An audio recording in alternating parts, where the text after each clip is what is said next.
Pos polisi yang berada di bawah jembatan layang Simpang Polda di Palembang menjadi salah satu tempat yang jadi sasaran perusakan sekelompok orang pada Minggu 31 Agustus 2025 dini hari. Kondisi pos kini sudah dibersihkan dari kerusakan.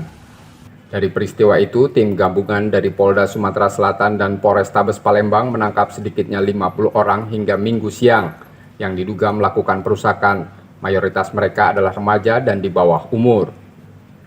Kapolda Sumatera Selatan menyatakan kericuhan terjadi pada dini hari tersebut, motifnya masih didalami. Aksi tersebut diduga bukan unjuk rasa karena melakukan perusakan. Kapolda juga meminta pada orang tua untuk mengawasi anak-anak agar tidak mudah terhasut dalam kondisi saat ini, sebab terduga pelaku merupakan kelompok remaja di bawah umur.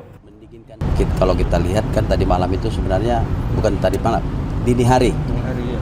Itu sudah bukan aksi damai. Kriminal. Tapi memang udah tujuannya untuk melakukan kerusuhan, ya, melakukan kerusuhan, dan kita lihat beberapa diantaranya masih usia belia.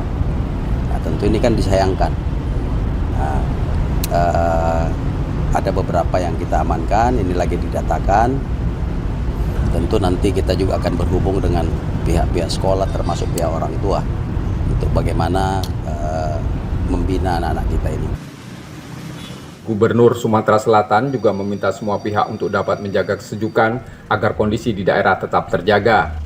Kita butuh kebersamaan untuk menyatukan semua perbedaan ini, dikanalisasi sehingga menjadi masukan yang produktif untuk daerah ini.